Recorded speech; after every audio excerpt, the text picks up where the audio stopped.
Corona കാലം വന്നപ്പോൾ ആൾക്ക് പത്രം വായിക്കണം, ദിവസം പത്രം വായിച്ച് വാർത്തകളെല്ലാം അറിയാൻ നല്ല താല്പര്യമുണ്ട്. അപ്പോൾ പത്രമൊന്നും കിട്ടാത്തൊരു സാഹചര്യം കൊറോണ സമയത്ത് 2019 വന്നപ്പോൾ പിള്ളേർ മൊബൈൽ നോക്കുമ്പോൾ അതിലുള്ള വാർത്ത കാണാൻ പറ്റുമെന്ന് ചോദിച്ച് അങ്ങനെ തുടങ്ങിയതാണ്.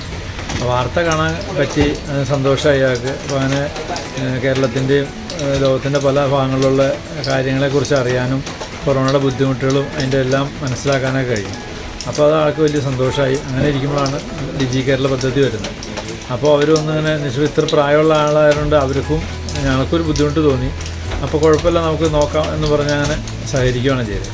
അപ്പോൾ എളുപ്പമായിട്ട് പഠിക്കാനെല്ലാം ആൾക്ക് കഴിഞ്ഞു. കുറച്ച് സ്മാർട്ട് ഫോൺ ഉപയോഗിച്ച് ശീലമുള്ളതുകൊണ്ട് ആൾക്ക് പെട്ടെന്ന് കഴിഞ്ഞു. യൂട്യൂബ് നോക്കാനും വാർത്ത കേൾക്കാനും. പിന്നെ ആൾ ഖുർആൻ പണ്ഡിതനാണ്. അപ്പോൾ അതുകൊണ്ട് അതിൻ്റെ മീനിങ്സ് നോക്കാനും ഒക്കെ യൂട്യൂബ് വഴി ആൾക്ക് വളരെ സന്തോഷമായി. വളരെ എളുപ്പത്തിൽ അത് നോക്കാനും എല്ലാം കൈകാര്യം ചെയ്യാൻ പറ്റി. അതുകൊണ്ടൊരു വിജയമായി. അത് നമുക്ക് കേരളത്തിൽ തന്നെ ഏറ്റവും പ്രായമുള്ള ഇതിൽ പദ്ധതിയിൽ സാക്ഷരത കഴിഞ്ഞ ഡിജി കേരളം പദ്ധതിയിൽപ്പെട്ട ഒരാളാവാനും കഴിഞ്ഞു. അതിലും ഞങ്ങൾക്ക് സന്തോഷമുണ്ട്.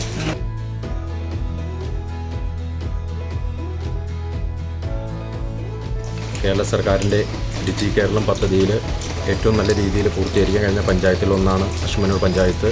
നമ്മൾ ഇവിടെ ഈ അബ്ദുള്ള മൗലവിയുടെ കാര്യത്തിൽ സംഭവിച്ചത്, നമ്മൾ ലിസ്റ്റ് എടുത്ത സമയത്ത് 105 വയസ്സുള്ള ഒരു ആളെ പഠിപ്പിച്ചെടുക്കുന്നതിൻ്റെ പ്രതിസന്ധിയും കാര്യങ്ങളൊക്കെ ഉണ്ടാകുമെന്ന് പ്രതീക്ഷിച്ചു. പക്ഷേ അബ്ദുള്ള മൗലവി ഉപ്പാനെ നേരിട്ട് വന്ന് കണ്ടപ്പോൾ നമുക്ക് ആ ആശങ്കകളൊക്കെ മാറി. കാരണം ഏറ്റവും നല്ല രീതിയിൽ തന്നെ അത് പഠിച്ചെടുക്കാൻ ഉപ്പൊക്കെ കഴിഞ്ഞു.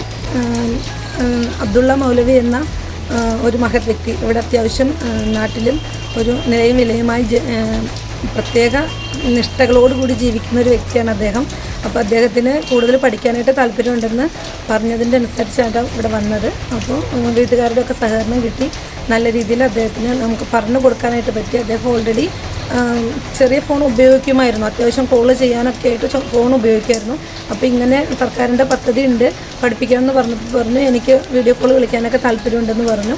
അപ്പോൾ നമ്മൾ അത്തരത്തിൽ സർക്കാർ പറഞ്ഞ എല്ലാ മൊഡ്യൂളിലെയും കാര്യങ്ങൾ പറഞ്ഞെങ്കിൽ പോലും അദ്ദേഹം കോൺസെൻട്രേറ്റ് ചെയ്തത് ശരിക്കും വീഡിയോ കോള്, അതുപോലെ യൂട്യൂബ് നോക്കുക, അദ്ദേഹത്തിൻ്റെ ഖുർആൻ സംബന്ധമായിട്ടുള്ള കാര്യങ്ങളൊക്കെ സെർച്ച് ചെയ്യുക, വാർത്ത കേൾക്കുക. ഇത്തരം കാര്യങ്ങളൊക്കെ എനിക്ക് കൂടുതൽ മതി. എനിക്ക് വേറെ ഒന്നും കൂടുതൽ പഠിപ്പിക്കണ്ട, എനിക്ക് അത്തരം കാര്യങ്ങൾ മതി. അല്ലാതെ സോഷ്യൽ മീഡിയ ഉപയോഗിക്കുന്നതിനോട് താല്പര്യമില്ല എന്നാണ് പറഞ്ഞത്. അപ്പോൾ അതനുസരിച്ച് അദ്ദേഹത്തിന് താല്പര്യമുള്ള കാര്യങ്ങൾ കൂടുതലായിട്ട് നമുക്ക് പറഞ്ഞു കൊടുക്കാനായിട്ട് പറ്റി.